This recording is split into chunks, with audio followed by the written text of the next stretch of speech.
আজ আমার কলেজের প্রথম দিন, তাই গান গাইতেছি আর হাঁটতেছি। কোথা থেকে জান্নাত আপু আমাকে দেখে দৌড়ে এসে পেছন থেকে জড়িয়ে ধরলো। এই কে কে? বলতো আমি কে?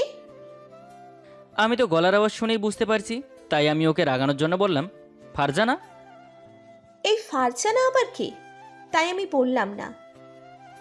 আমি কম কিসে, তোমাকে আজ রাগাবই। তাহলে মিম? তাহলে থাক, আর বলতে হবে না। আরে আপু তুমি আগে বলবো না? আগে বললে কি আর এই মেয়েদের নাম শুনতে পেতাম? এত রাগ করছো কেন? ঠাস ঠাস দুইটা বসিয়ে দিল আমার গালে। আগে বল, এই মেয়ে দুইটা কে আর কোথায় থাকে? চুপ। কে রে বল। জানি না। তাহলে ওদের নাম বললি কেন? তোমাকে একটু রাগানোর জন্য বলছি। সত্যি তুই এই মেয়ে দুইটাকে চিনিস না? না, নিচের দিকে তাকিয়ে। আমার দিকে তাকা। আমি আপুর দিকে তাকালাম। ইস, গলে দাগ পড়ে গেছে। কেন যে আমাকে রাগাতে গেলি? তুই জানিস না আমি রেগে গেলে আমার মাথা ঠিক থাকে না। আমি কি জানতাম তুমি আমাকে এভাবে মারবে? তোকে না একদিন বারণ করছি, আমার সামনে কোনো মেয়ের নাম নিবি না। ভুল হয়ে গেছে। দেখি আমার বাবুটা রাগ করছে। এই এই তুমি আমাকে একদম বাবুসন এগুলো বলবা না। আমি তোমার কোনো বয়ফ্রেন্ড বা স্বামী না। তুই আমার স্বামী, তুই আমার বয়ফ্রেন্ড। কে বলছে? আমার শাশুড়ি মা। বললেই হলো? বললেই হলো মানে? আমি তো তোকে বিয়ে করবই। ভাগ এখান থেকে। বলেই কলেজের দিকে দৌড় দিলাম। এবার আপনাদের পরিচয় দিয়ে দেই। আমি আরিয়ান, এবার অনার্স দ্বিতীয় বর্ষের ছাত্র, বাবা মায়ের একমাত্র ছেলে। আর এতক্ষণ যার সাথে কথা হলো ওই পেতনিটার নাম জান্নাত, আমার বড় চাচার মেয়ে, এবার অনার্স তৃতীয় বর্ষে পড়ে। আমার 1 বছরের বড়। ওরা 2 বোন। ছোটটার নাম রিয়া। তবে জান্নাত আপুকে আমার অনেক ভালো লাগে, কিন্তু ওর রাগটা একটু বেশি। আপনাদের সাথে কথা বলতে বলতে ক্লাসে চলে আসলাম। সব কটা ক্লাস করে বাসায় আসলাম। ফ্রেশ হয়ে খাবার খেয়ে রুমে শুয়ে পড়লাম। কিছুক্ষণ পর ঘুমিয়ে পড়লাম। আমি ঘুমিয়ে আসি আর আমার বুকের ওপর ভারী কিছু অনুভব করছি। কিছুক্ষণ পর আমার দম বন্ধ হয়ে যাচ্ছে। চোখ খুলে দুটো বড় বড় চোখ আমার চোখের সামনে। আমি জোরে ধাক্কা দিলাম। ও মা গো! এই তুমি আমার রুমে কি করো? আমি আমার স্বামীর রুমে আসছি, তাতে তোর কি? আমার চিৎকার শুনে চাচা চাচি মানে আরিয়ানের মা বাবা রুমে আসে। আমি ফ্লোরে পড়ে আছি দেখে চাচি মানে আমার হবু শাশুড়ি মা বললেন, কি ব্যাপার জান্নাত মা, তুই এভাবে পড়ে আছিস কেন? তোমার ছেলে আমাকে খাট থেকে ফেলে দিয়েছে। আমার ঘুম পাচ্ছিল, তাই আমি ওর বুকে শুয়েছিলাম, তাই আমাকে ধাক্কা দিয়ে ফ্লোরে ফেলে দেয়। আম্মু, ওই পেতনি মিথ্যা বলছে। এটা বলার পর আম্মু রুম থেকে চলে গেল। তোর মুখে কোনো কথা আটকায় না। কি আটকাবো? এই মেয়ে আমাকে জড়িয়ে ধরে। আমি আমার স্বামীকে কিস করছি। তুই এরকম করিস কেন? জানোস না আর এগুলো ভালো লাগে না? যখন ও অন্য মেয়েকে চোখ মারে তখন কি আমার ভালো লাগে? আম্মুর কোলে মাথা রেখে। আম্মু আমার দিকে তাকালো। আমার গলা শুকিয়ে গেছে। আপনারা ভাবছেন কি হয়েছে? তাহলে শুনুন। আমি ক্লাসে বসে ক্লাস করছিলাম। একটা মেয়ে আমার দিকে বারবার তাকায়। হুট করে আমি মেয়েটাকে চোখ মেরে বসি, কিন্তু এ কথা ও জানলো কি করে? কি রে, জান্নাত যেটা বলেছে এটা কি সত্যি? না আম্মু, এ একদম মিথ্যা কথা বলছে। আমার কথা শুনে জান্নাত আম্মুর কোল থেকে উঠে আমার শার্টের কলার ধরে বলল, আমি মিথ্যা বলছি, দাঁড়া। এই বলেই কাকে যেন কল দিল। হ্যালো মিতু। ফোনের লাউড স্পিকার বাড়িয়ে দিল। এবার বুঝতে পারছি এই কুত্তিটাই জান্নাতকে বলেছে মিতু আমার ক্লাসমেট। হ্যাঁ জান্নাত আপু বল। মিতু, আরিয়ান আজ কোন মেয়েকে চোখ মারছে? একবার তো বললাম। না মানে তখন ভালোভাবে শুনতে পাইনি। ও আমার ফ্রেন্ড নীলাকে। কলটা কেটে দিল আর আম্মুর কাছে গিয়ে কান্না করে দিল। আম্মু আমাকে ঠাস করে একটা চড় লাগিয়ে দিল। কত ঢং করছে এই মেয়েটা। কাঁদিস না মা, তোর বাবা মার সাথে কথা বলে এই সপ্তাহের মধ্যে তোদের বিয়ের ব্যবস্থা করছি। আম্মু, আমি এখন বিয়ে করব না। চুপ, হারামজাদা! বলেই আম্মু চলে গেল। কি কেমন দিলাম? শয়তান ছেমরি, আম্মুকে ইমোশনাল ব্ল্যাকমেল করে বিয়ের প্ল্যান করছিস? আমি তো এই বিয়ে করবই না। বিয়ে তো করবি না, তাই বিয়ের আগে বাসর করে নিই। এই এভাবে আমার দিকে তাকাচ্ছ কেন? যেই আমাকে জড়িয়ে ধরতে যাবে অমনি ধাক্কা দিয়ে খাটে ফেলে দিয়ে ওয়াশরুমের দিকে দিলাম দৌড়।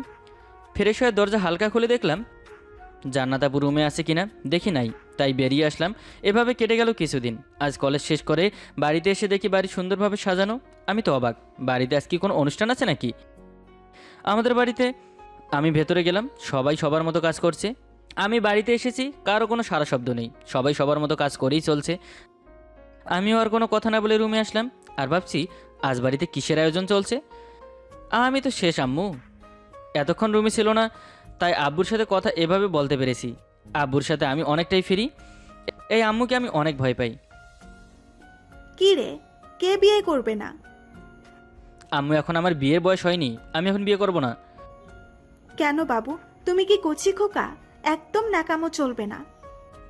আমি কোনো কথা না বলে রুমে চলে আসলাম। রুমে এসে কিছুক্ষণ ঘুমালাম। আর কোনো দিন শান্তিতে ঘুমাতে পারি কি না জানি না। জান্নাতকে আমি ভালোবাসি না তা না, আমিও জান্নাতকে ভালোবাসি, কিন্তু বিয়ে এত তাড়াতাড়ি করতে চাইনি।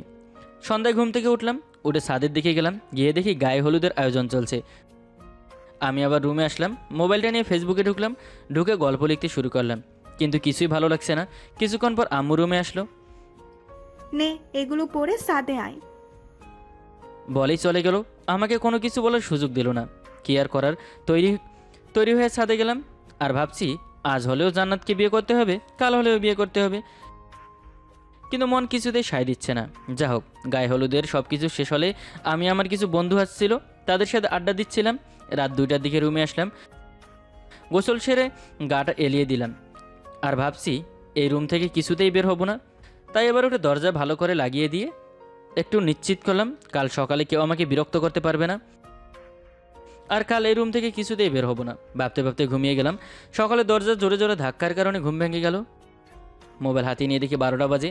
হায় হায়, এতক্ষণ ঘুমালাম। আরিয়ান, দরজা খোলো। আমি আজ কিছুতেই দরজা খুলব না। দেখ বাবা, এসব সব কিছু হয়ে গেছে, তাড়াতাড়ি দরজা খোল। তোকে তৈরি হয়ে জান্নাতের বাসায় যেতে হবে। বললাম তো আমি আজ কিছুতেই দরজা খুলব না। আম্মু আর কিছু না বলে চলে গেল। কিছুই বুঝলাম না। ওইদিকে আম্মু জান্নাতকে কল দিল। হ্যালো জান্নাত মা। আম্মু বলো। আরিয়ান তো রুমের দরজা লাগিয়ে বসে আছে, সে আজ কিছুতেই রুম থেকে বেরোবে না। কি বলছো তুমি? আমাকে আগে বলবা না? আগে তো বুঝতে পারিনি, তাহলে রাতে ওর সাথে কাউকে না কাউকে ঘুমাতে দিতাম। এখন কি করবে? এখন কি করব বল? তুমি কোনো চিন্তা করো না, বিয়েটা হবেই, তাও তোমাদের বাড়িতে। মানে? মানে হলো আমাদের বিয়ে তোমাদের বাড়িতেই হবে। তুমি সবাইকে বলে দাও যে বিয়েটা তোমাদের বাড়িতে হবে। আমি এখনই আসছি। এদিকে আমি রুমে আধা হয়ে গল্প লিখছি। আর আব্বু আরও অনেকবার এসেছে। দরজা ধাক্কিয়েছে। কিছুক্ষণ পর জান্নাতের গলার আওয়াজ শুনতে পেলাম। আরিয়ান, দরজা খোলো। না খোলো না না না, খোলো খোলো খোলো। আমি আবার বলছি আমি দরজা খুলব না। আমি কিন্তু দরজা ভেঙে ফেলবো। এত সোজা না, দরজা ভাঙলেও ভেতর দিয়ে আলমারি দিয়ে এমনভাবে রেখেছি দরজা ভাঙলে ভেতরে ঢুকতে পারবি না। তুই কি চাস আমি উল্টোপাল্টা কিছু করি? মানে? তোর মানে তোর কাছেই রাখ। আমি এখন এই বাড়ির ছাদ থেকে লাফ দিব। একথা শোনার পর আমি জানি কেমন যেন হয়ে গেলাম। কেউ বুকের ভিতর ধরালো কিছু দিয়ে আঘাত করছে। আর ভাবছি এই মেয়ের অনেক রাগ, কোনো কিছু যে করবে না তা নয়, ও যেটা বলে সেটাই করে। কি রে, যাবো আমি ছাদে? এই না না, তাহলে দরজা খোল। আমি কি করব কিছু বুঝতেছি না। আমি ওকে ভালোবাসি না তা না, আমি ওকে অনেক ভালোবাসি। আমি উঠে গিয়ে দরজাটা খুলে দিলাম। দরজা খোলা মাত্রই ভেতরে এসে দরজা লাগিয়ে দিল। আর আমার হাত ধরে এনে খাটে ধাক্কা মেরে ফেলে আমার বুকের উপর উঠে বসলো। কি রে, এবার কি করবি? আমি এখন বিয়ে করব না। কেন? অনেকটা রেগে? আমার পড়ালেখার ক্ষতি হবে। ঠাস করে একটা চর বসিয়ে বলল, আমি কি বলছি তোকে একেবারে পড়ালেখা অফ করে দিতে? এই বলে আমার বুকের উপর শুয়ে কান্না করতে লাগলো। আবার কান্না করছো কেন? তুই কি আমাকে একটুও ভালোবাসিস না? ওর এই প্রশ্নের উত্তর আমি কি দিব ভাবছি। বুঝছি তুই আমাকে ভালোবাসিস না। বলেই উঠতে যাব তখনই আরিয়ান আমাকে টান দিয়ে ওর বুকের উপর ফেলে দিল। কোথায় যাচ্ছ? তুই তো আমাকে ভালোবাসিস না, তাই চলে যাচ্ছি। কে বললো তোমায় আমি ভালোবাসি না? কেউ বলা লাগে? আমি যখন প্রশ্ন করছি তুই চুপ ছিলি, তাই আমি বুঝে গেছি তুই আমাকে ভালোবাসিস না। আমি ওর হাত দুটো ধরে পেছনে নিয়ে এসে এক হাত দিয়ে শক্ত করে চেপে ধরলাম। তারপর আমার পা দুটো ওর কোমর ও ছোটানোর চেষ্টা করছে। আমি এমনভাবে ধরেছি ছোটানোর কোনো চান্স নেই। কিছুক্ষণ জোরাজুরি করার পর যখন ছোটাতে পারলো না, তখন হার মেনে কেঁদে দিল। আমি ওকে বললাম, কাঁদছো কেন? সর কুত্তা, তুই আমাকে ভালোবাসিস না, কিস করলি কেন? এখন বলছো ভালোবাসি না? আহ! কি হয়েছে? আমার হাত ছাড়, অনেক ব্যথা লাগছে। না, ছাড়বো না। ছাড়লে আমার কলিজার পাখি উড়ে চলে যাবে। বাবা, কবে থেকে এত ভালোবাসো? অনেক আগে থেকে। তাহলে ভালোবাসি বল। না।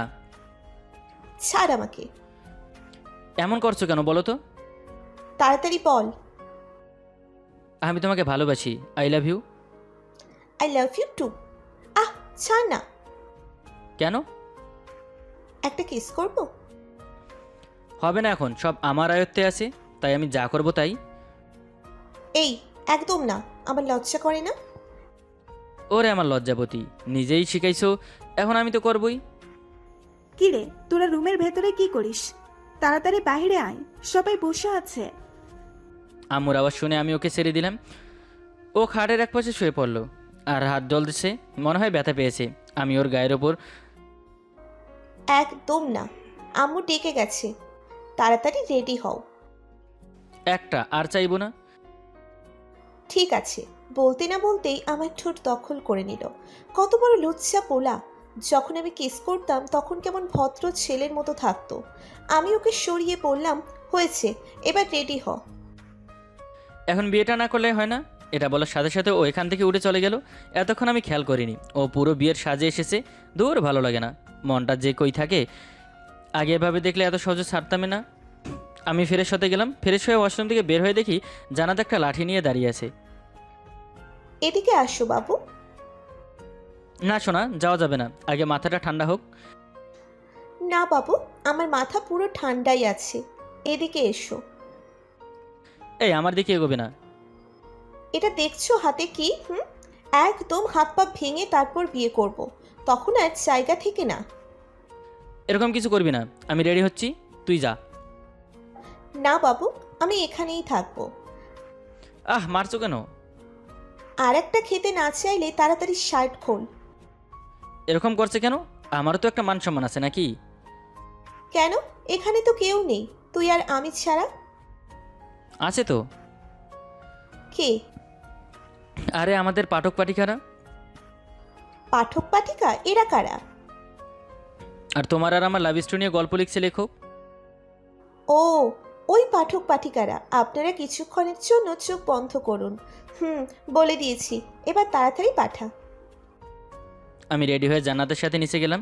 আমি মনে হয় একমাত্র ব্যক্তি যাকে কিনা নিজের বউ নিয়ে স্টেজে উঠছে।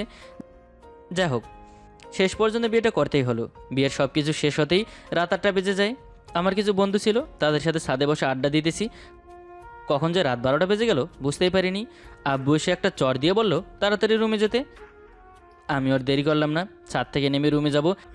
এমন সময় আমার বড় মামার মেয়ে আটকালো। ওর নাম রিয়া। কি ভাইয়া, কোথায় যাওয়া হচ্ছে? রুমের ভেতর তোর ভাবি আমার জন্য বসে আছে। যাও যাও, দেখাবে মজা। মানে? মানে কিছু না, আমার বকশিস দাও। আমি বিয়ে করেছি বহুত কষ্টে, তোকে বকশিস দেবো কেন? ঠিক আছে, তুই তো আমার একটা বোন, তো বল কি দিব? 5,000 টাকা। জীবনে কোনোদিন দেখেছিস 5,000 টাকা? দেখিনি, এবার তুমি দিয়ে দেখিয়ে দাও। ঠিক আছে, এটা ধর। এত সুদ 5 টাকা? দাঁড়া দাঁড়া, এই নে। এখানে তো 1,000 টাকা, বাকিগুলো কই? এখানে কত? ডান হাতের দিকে। এখানে কত? 5 টাকা। কত হলো? 5 প্লাস 1000, 5000 টাকা বলেই রুমে ঢুকে গেলাম। ভাইয়া, এটা কিন্তু চিট করলি। আমার কি, আমার সামনের দিকে চোখ যেতেই দেখি মহারানী দুপুরে সেই লাঠি নিয়ে বসে আছে। এদিকে আসো বাবু। না শোনা, এমন কিছু করো না। আজ না আমাদের বাসর রাত, এরকম কিছু করলে তোমার স্বামী মনে অনেক কষ্ট পাবে। কেন সোনা? আমি সেই কখন থেকে একা বসে আছি, আমার কষ্ট হয় না? সরি, আর হবে না। এদিকে আসো। তুমি আগে লাঠিটা ফেলো। এই লাঠিটা ফেলে দিলাম, এবার আসো। কি বলেন? শত হলেও আমার স্বামী, তাকে তো আর মারা যায় না, এমনিতেই আমাকে একটু ভয় পায়। আমি দেখলাম জান্নাত লাঠিটা ফেলে দিল, আমি ওর পাশে গিয়ে বসলাম। রিয়াকে এভাবে ঠকালে কেন? ও এমনি। এমনি কি? কাল সকালে ওকে বাকি টাকাগুলো দিবে। কেন? আজ এই রুমটাও কি সুন্দর করে সাজিয়েছে এর জন্য। এই বলে আমি ওয়াশরুমে চলে গেলাম। এইসব পরে শোয়া যায় না, তাই চেঞ্জ করতে হবে। আমার কাছে টাকা নেই, একটু জোরে বললাম। ও ওয়াশরুমে গেছে, ভেতর থেকে বলল, বললে হবে না, ওকে আমি বলেছি আজও যা চাই তাই দেব।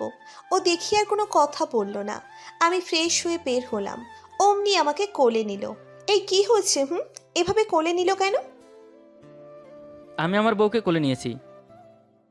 বাপ্পা, এত ভালোবাসা কবে থেকে জন্মালো শুনি? অনেক আগে থেকেই, কিন্তু বলিনি।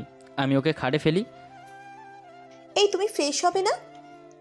আমি আগে ফ্রেশ হয়ে যাচ্ছি। এই আসতে। আর বলে সুযোগ দিল না। আর কিছু বলার আছে তাই ওকে সরিয়ে দিলাম। কি করছো কি? সবাই দেখছে তো।